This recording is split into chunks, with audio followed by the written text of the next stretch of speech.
Hello, boys and girls, it's Fog. Welcome back to Fog's World. This is episode 12. Can you believe it? All right, today I'm pretty excited because I have a couple of really cool projects planned. One of them I've been waiting for a long time to get to. And yeah, I'm talking about that little platform right there. I got something special planned for that. But first, I've got a little shorter project that I wanted to deal with, and I wanted to tell you about that. What I've got going on here is we're way up here, right? We're at like 192Y or so. Well, let's find out exactly where we're at. We are exactly at 191Y. And way down below there is where our portal is. And having the portal way down there is really a pain in the butt. It's really quick and easy to get to it, but it takes forever to climb up this ladder and get back. So I'm going to fix that. And what I'm going to do to fix that is we're going to put a portal up here instead. Okay? We're going to put a portal right back here. Right here, that I can get in right through this, through a door here, and we'll probably open a door on the other side there too. So let's real quick take a note of about where this is going to have to be. So this portal here is going to have to be at about, I'm thinking we go about, yeah, about here. So we're talking about minus 688. Minus 717, and then for the y coordinate we'll probably go 2 above this because we're on a half slab here, and we'll want another slab above that so we have room to place the portal without ruining the look of the bottom of this platform. Yeah, I think we'll have enough room there. So that leaves us with, let's see, if we put the portal right here, we're at minus 688, 185, and minus 716, 717, right about here probably. Okay, so we'll put a portal right there. And then down here, instead of having the portal way over there, let's put it right here so it's right at the bottom of this drop. Now the reason I'm going to do that is so that I can come down here. I want to be able to walk through this portal, come out in the Nether, and then be able to just keep walking forward and walk straight through another portal and have it pop me out up there. Now in order to make that work, we need to understand a little bit about how portal mechanics work. If you're not familiar with how portals work between here and the Nether, let me really quick explain it to you while I climb back up here. Actually, yeah, I'll just climb back up.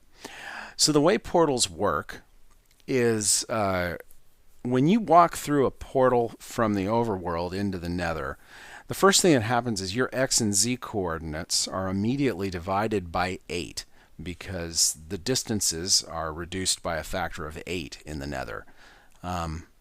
Then what happens is the game searches for the nearest portal to your current location, and it searches up to 128 blocks in the X direction and 128 blocks in the Z direction, and from floor to ceiling. And if it finds any portals in that area, it tries to figure out what the distance is between your newly calculated position and that portal, and then it keeps looking to see if there are any other portals, and however many portals it finds, every portal that it finds within that range, it's going to check and see if which one of those is the closest, and whichever one of those portals is the closest, that's the one it's going to send you to. So in order to make this work, we have to find a position that is between that point down at the bottom and this point right here, such that when we walk into, we can build a pair of portals so that one portal will be closer to the top portal and the other portal will be closer to the bottom portal, but those two portals will be pretty close together. All right, I put together a little spreadsheet in Google Docs to show you what I'm talking about here. this is the position of the two portals that we're going to build in the overworld, right here and right here. And then I went and played around in Creative World to come up with this pair of coordinates here for the two nether portals that we're going to build. And this here, these columns here show the calculated positions of the nether portal when you go into the overworld. Notice this is just multiplied by 8. And vice versa. This is the calculated portal for the calculated position for this portal in the nether. So if I walk through this portal, my coordinates are going to change to these, and it's going to start searching from here to find the nearest portal, which hopefully should be this portal here. And then down here I've got a few distance calculations. This is just take the square root of the difference between each of these sets of coordinates right here. Right? Add them all together, take the square root, and you're good. And that's the way, that's simple Euclidean geometry to get the distance formula. So when I walk through portal 1 in the overworld and traveling to the nether, I come through this portal, it's going to say, oh, portal 1 in the nether is closer, and that's where it's going to take me. When I walk through portal 2 in the overworld, it'll say portal 2 is closer. So that's where it's going to take me. And vice versa, coming from the nether back to the overworld, if I walk through portal 1 in the overworld will be closer. If I walk through portal 2 in the overworld will be closer. So let's go ahead and build this thing. Okay, here we are in the nether. I've torn down the old portal and I've climbed up to the correct coordinates. I've placed our first portal down there and our second portal up here. This portal ought to take us up to our base. That portal down there ought to take us to the portal at the bottom of the ladder by the silverfish spawner. So now my experience with playing around with this has been it's best to light that one first. Now I should also mention that when you do these calculations, leave yourself some room for some slop, because Minecraft can be a little finicky and a little bit imprecise. So give yourself a little bit of margin for error here. That's why I've put them so far apart instead of trying to put them right next to one another, because putting them right next to another seems to leave, you can get it wrong pretty easily. So let's see, this should take us to the top. And it did. Okay, so now when we come back through, we should come back out that one, of course, because it's the only choice at this point. And when we light this one, it should take us to the bottom.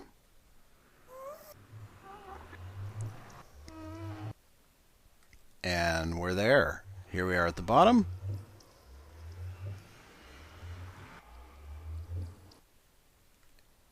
And we can just walk straight through.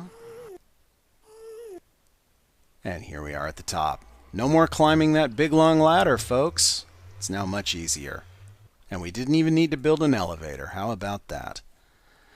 Okay, well, I'm going to do some finishing up here, clean this area up a little bit more, and more importantly, I'm going to come here into the nether, and I'm going to build this area out a bit and connect all our paths so that we can easily walk down to any of our destinations from here, and we'll be right back. I'll do all that off camera so you don't have to suffer through it. And here we are. So this is our portal to the bottom, to the silverfish spawner. This is our portal to our base. And then around here we have the desert village and snow biome and our new nether fortress out that way.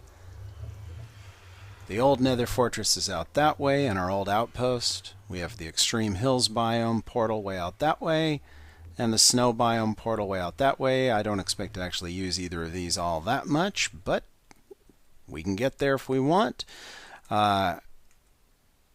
If you see what I've done out here, we've got these leading down these nice little ramps. Way down there is our tunnel. And at some point I might add railings here, but it's easy enough to just run through. I built them out of bricks so that even if we do get some ghasts, we don't have to worry about them getting blown up. And we should be good. So let's go back to our base and let's start the real project today, because this is what I've been waiting for. Let's get building over here. Yes, we're going to build an enchanting room, or I guess an enchanting platform more correctly. Many of you will have seen my tutorial on how to build a deluxe enchanting room using bud switches. And I'm going to do something a little different, a little special. This time I'm going to take advantage of the behavior around one of these contraptions. And this looks a little bit like an S-Bud perhaps, but what it really is it's a redstone capacitor. And this has some very interesting properties. And I'm going to show you how we can take advantage of that in this little contraption here. So we've plunked down our bookshelves right there, and now what we're going to do is we're going to surround that with some repeaters and get this set up just so. So we put a repeater there. Now all of these repeaters are set to the default. And let's go ahead and put some over here. 1, 2, 3, 4, 5, 6. I take it back. Actually, I take it back. These are all set at 2 ticks. This one's at 1 tick. This one's at 1 tick. These are at 2 ticks. My bad. I'm sorry. And then back here we do another 1 tick. And put a block here. And we're going to put a 1 tick here. And then another 1 tick here. And 1 tick here. And 1, 2, 2, 2, 2, 2, 1 block, and 1. Just like that. Now we get to sprinkle some redstone around here. Oops, I missed. Let's see. We also want a repeater here set at 1 tick. And we want, let's see, we don't need one there. Okay. So let's wire these up like this. And then over here, redstone there, redstone there. So we have a row of repeaters here that will each drive an independently addressable piston. We need redstone there and there, redstone there and there. And then over here, redstone all along here and there. And then back over to here, and right in there, and there, and there. Now this is where it gets a little bit tricky. This part has to be laid out just right or it will not work. So we need to go 1, 2, 3 blocks right there. And we're going to dig out these right here, and let's see. No, I missed. Let's try this again. We have there, there, there, and there, unless I'm mistaken. Is that right?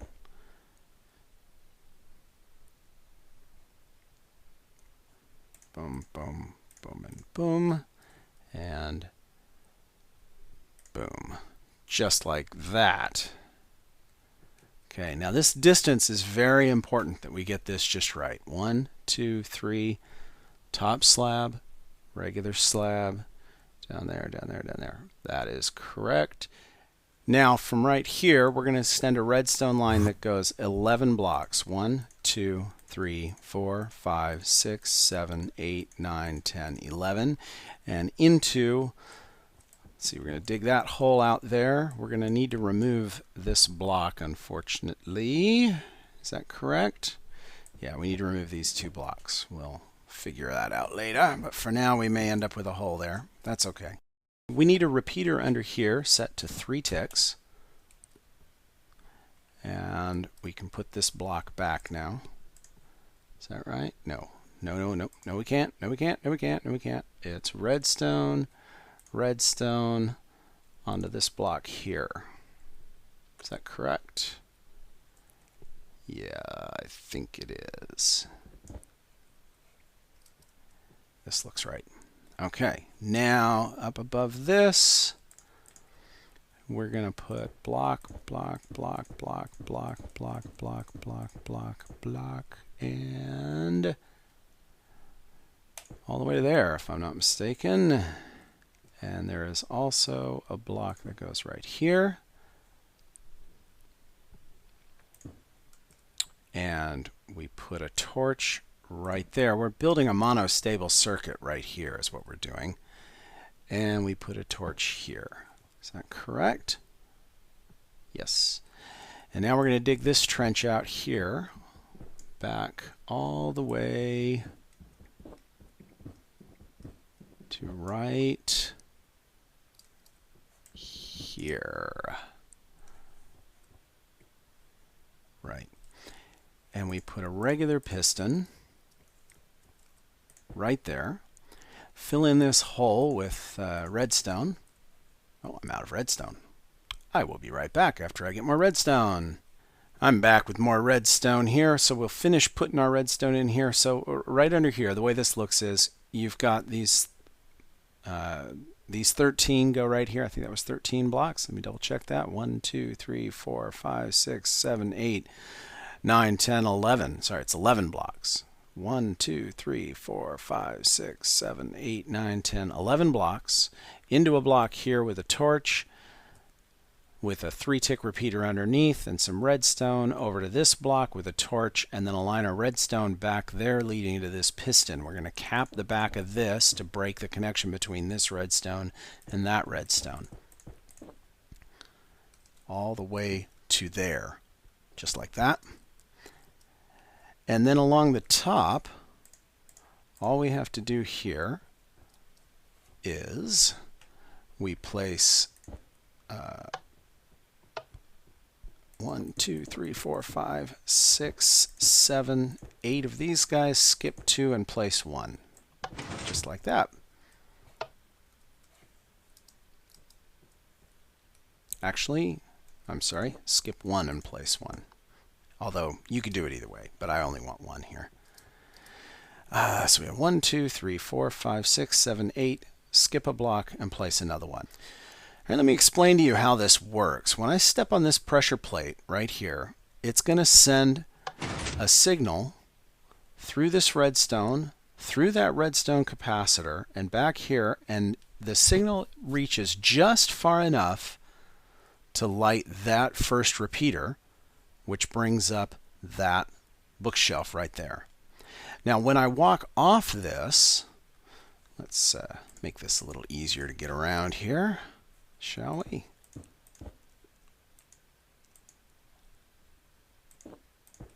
When I walk off, because the power was sent through a redstone capacitor, it doesn't actually drop. That capacitor is holding the power up, so that bookshelf remains up. If I step on this second one, the power reaches one farther, and the next bookshelf is raised. And I can keep walking over here, and every time I do, more bookshelves will be raised until I've raised 8 bookshelves.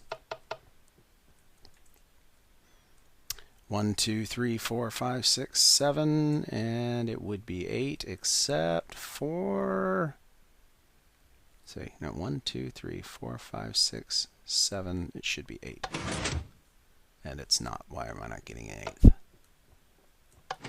Because I'm missing a dot of redstone. That's why. Right there. Try it again. 1, 2, 3, 4, 5, 6, 7, 8. That should raise 8 bookshelves. And it does. Look at that. Okay. Now, what this circuit over here is doing is this is creating this is a monostable circuit where every time I trip one of these pressure plates, it's going to send a pulse through here, which causes this piston right here to fire once, which causes a block update right there. And that block update discharges the capacitor, so it allows me to reset the bookshelves. So if I come over here and step, they all drop because it discharges the capacitor, and then the act of holding this button down charges that capacitor again. So that allows me to step here, bring down everything but those, and so on. So that's how that works. And now all I have to do is repeat this process on the other side. However, since I only need 7 on the other side, I'm actually not going to go quite so far, and I don't need quite as many pressure plates up here. So let me wire that up, and then I'll be back here in a minute. Okay, the wiring for our the wiring is now all done. We have one side that controls the first 8 blocks,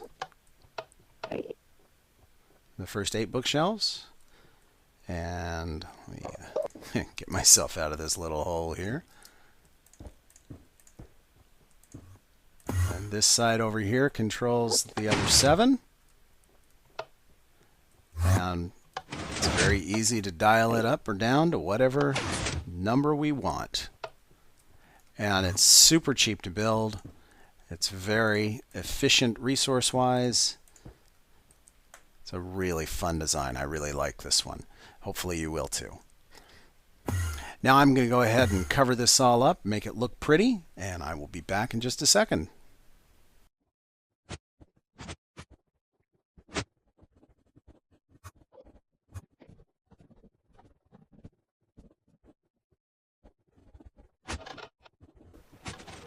And there we have the completed project. A completely configurable deluxe enchanting table that fits in a very tiny platform and is really cheap to build. Let's go try it out. Okay, we are ready to try this out. I have a pick that I'm going to enchant.